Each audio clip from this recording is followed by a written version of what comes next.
यदा यदा हि धर्मस्य ग्लानिर्भवति भारत अभ्युत्थानमधर्मस्य तदात्मानं सृजाम्यहम्। राधे राधे मेरे प्यारे भाइयों बहनों माताओं व बंधुओं, संस्कार की बातें चैनल में आपका स्वागत है। बंधुओं, आज पौष पूर्णिमा के दिन मैं आपके लिए लाई हूँ श्रीमद् भागवत गीता का अध्याय। बंधुओं, पूर्णिमा का दिन भगवान विष्णु को अति प्रिय है।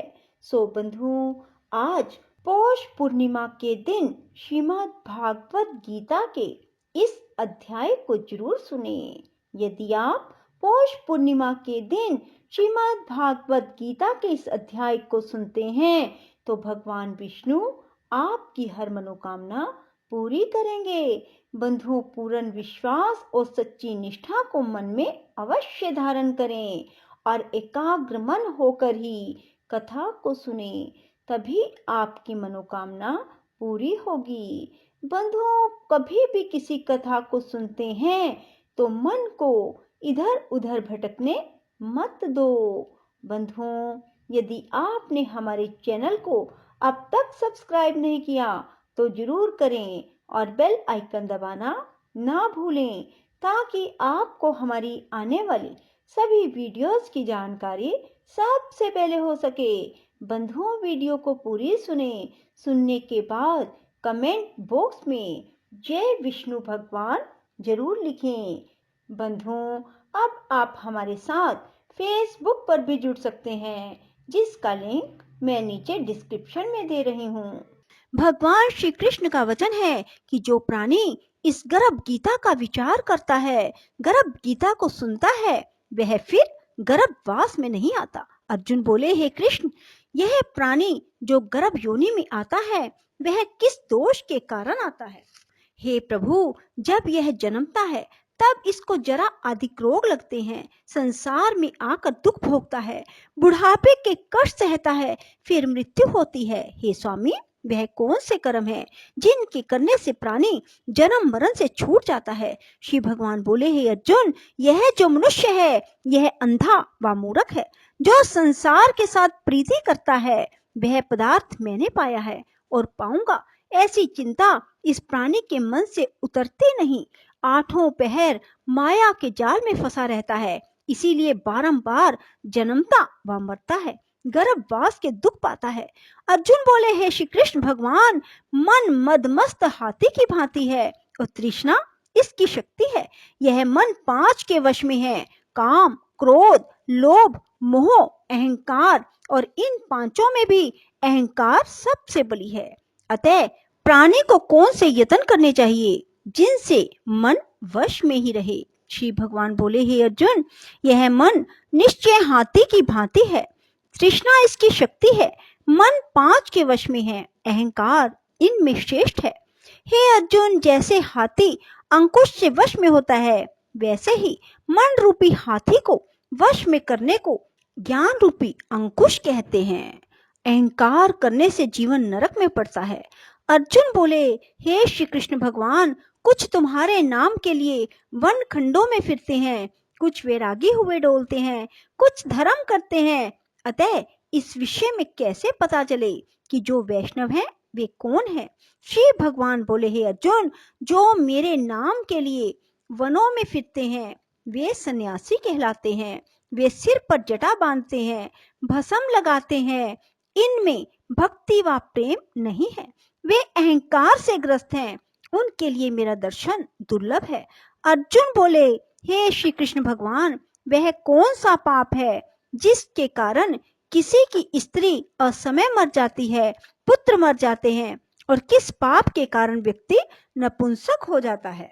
श्री भगवान बोले, हे अर्जुन, जो किसी से कर्ज लेता है मगर देता नहीं, इस पाप से उसकी स्त्री मरती है। जो किसी की धरोहर को नहीं लौटाते उसके पुत्र मरते हैं। जो किसी की सहायता करने का वचन देकर भी समय पर सहायता ना करें वह नपुंसक होता है। ये बड़े पाप हैं। अर्जुन बोले, हे कृपा निधान, किस पाप के कारण मनुष्य सदा रोगी रहता है? किस पाप के कारण गधे का जन्म पाता है? स्त्री तथा टट्टू का जन्म प्राणी को किस पाप से प्राप्त होता है? श्री भगवान बोले, हे अर्जुन, जो मनुष्य कन्या दान का मूल्य लेते हैं, पुत्री को बेच देते हैं, वे सदा रोगी रहते हैं। जो विषय विकार के लिए मदिरा पान करते हैं, वे टट्टू का जन्म पाते हैं। जो झूठी गवाही देते हैं, वे स्त्री का जन्म पाते हैं। जो रसोई बनाकर पहले स्वयं खा लेते हैं, बाद में परमेश्वर अर्थ दान करते हैं, वे बिल्ली और स्त्री का जन्म पाते हैं। जो मनुष्य झूठी वस्तु दान करते हैं, वे भी स्त्री का जन्म पाते हैं। अर्जुन बोले, हे श्री कृष्ण भगवान, इस संसार में जिन मनुष्यों को आपने धन धान्य दिया है, उन्होंने कौन सा पुण्य किया है? और जिन मनुष्यों को आपने उत्तम वाहन दिए, उन्होंने कौन से पुण्य किए? श्री भगवान बोले, हे अर्जुन, जिन्होंने स्वर्ण दान किया है, उनको उत्तम वाहन मिलते हैं। जो परमेश्वर निमित्त कन्या दान करते हैं, वे उत्तम पुरुष का जन्म पाते हैं। अर्जुन बोले, हे भगवान, जिन पुरुषों को आपने सर्वांग सुंदर देह दी है, उन्होंने कौन कौन सा पुण्य किया है? किसी के घर संपत्ति है, कोई विद्वान है, उन्होंने कौन सा पुण्य किया है? कोई कुरूप, संपत्तिहीन और अज्ञानी क्यों है? श्री भगवान बोले, हे अर्जुन, जिन्होंने अन्न दान किया है, उनका स्वरूप सुंदर है। जिन्होंने विद्या दान किया, वे विद्वान हैं। जिन्होंने संतों की सेवा की, वे धनवान और पुत्रवान हैं। अर्जुन बोले, हे भगवान, प्राणी धन और सांसारिक स्त्री सुख आदि सुखों के प्रति मोह क्यों रखता है? श्री भगवान बोले, हे अर्जुन, यह अज्ञान है, क्योंकि धन, स्त्री आदि सुख नाशवान है, केवल मेरी भक्ति का नाश नहीं होता। अर्जुन बोले, हे भगवान, राजपाट किस धर्म से मिलते हैं? विद्या कौन से धर्म से मिलती है? श्री भगवान बोले, हे अर्जुन, जो प्राणी श्री काशी जी में निष्काम भक्ति से तप करते हैं, देह त्यागते हैं, वे राजा होते हैं। जो गुरु की सेवा करता है, वही विद्वान होता है। अर्जुन बोले, हे भगवान, किसी व्यक्ति को धन अचानक बिना परिश्रम से मिलता है, तो कोई उसे सारी उम्र एकत्र नहीं कर पाता। कुछ लोग रोग रहित होते हैं, उन्होंने कौन से पुण्य किए हैं? श्री भगवान बोले, हे अर्जुन, जिन्होंने गुप्त दान किया है, उनको धन अनायास ही मिलता है। जिन्होंने परमेश्वर का कार्य और पराया कार्य संवारा है, वो रोग से रहित होते हैं। अर्जुन बोले, भगवान, किस पाप के कारण प्राणी अम्ली होते हैं और किस पाप से कुष्ठी होते हैं? श्री भगवान बोले, हे अर्जुन, जो अपने गुरु की स्त्री से गमन करते हैं, वे अम्ली होते हैं, और गुरु से विद्या दान पाकर जो कृतघ्न हो जाते हैं, वे गूंगे होते हैं। जिन्होंने कुकर्म किए हैं, वे कुष्ठी होते हैं। अर्जुन बोले, हे श्री भगवान, किसी की देह में रक्त विकार होता है, यह किस पाप के कारण होता है? कोई दरिद्री होते हैं, किसी को खंड वायु होती है, कोई अंधे होते हैं, पंगु होते हैं, यह किन पापों के परिणाम है?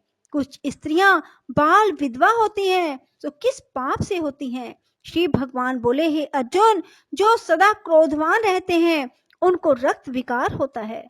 जो आलस्य में डूबे रहते हैं, वे दरिद्री होते हैं। जो कुकर्मी ब्राह्मण को दान देते हैं, उनको खंड वायु होती है। जो प्राणी स्त्री को नंगी देखता है, गुरु की स्त्री पर कुदृष्टि डालता है, जिसने गो ब्राह्मण को लात मारी है, सो अंधा व पंगु होता है। जो स्त्री अपने पति को छोड़कर प्राय पुरुषों से संग करती है, वह बाल विधवा होती है। अर्जुन बोले, भगवान, हे श्री कृष्ण, तुम पार ब्रह्म हो, तुमको मेरा नमस्कार है।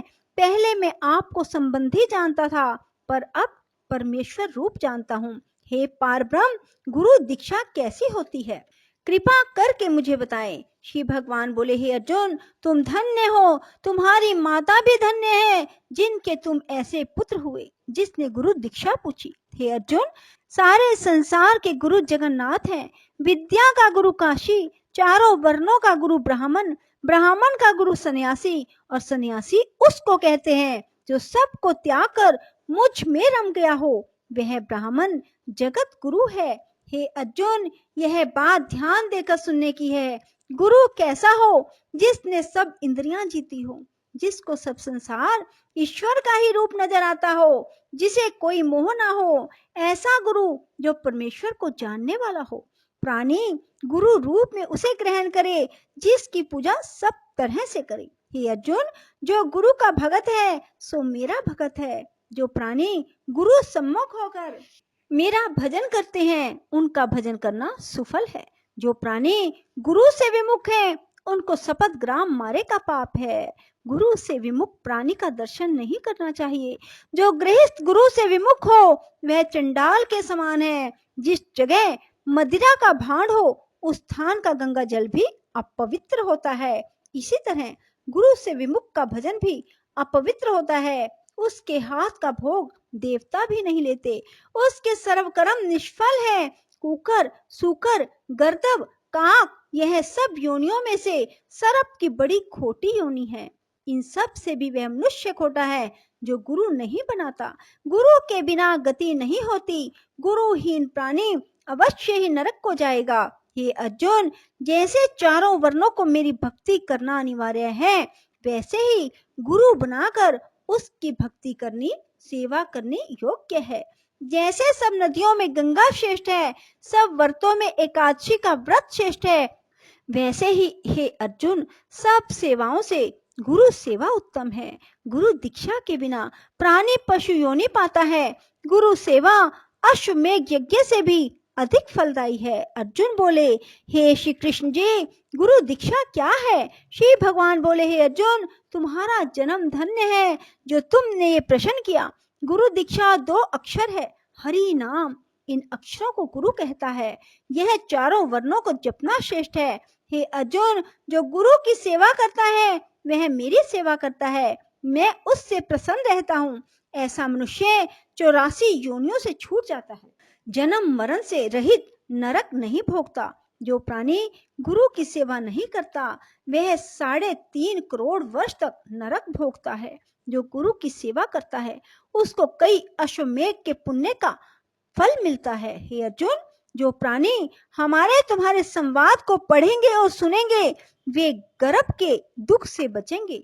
उनकी 84 योनि अर्थात जन्म मरण का चक्कर कट जाएगा। इसी कारण इस पाठ का नाम श्री गर्भ गीता है। श्री कृष्ण भगवान के मुख से इसे अर्जुन ने सुना। गुरु दीक्षा लेना उत्तम कर्म है। उसका फल यह है कि नरक की 84 से जीव बचा रहता है और भगवान प्रसन्न रहते हैं। इति श्री गर्भ गीता। बोलो श्री कृष्ण भगवान की जय। राधे राधे। जय श्री कृष्णा। बंधुओं, यदि आपको हमारी वीडियो पसंद आए तो इसे लाइक करें और शेयर भी जरूर करें। धन्यवाद।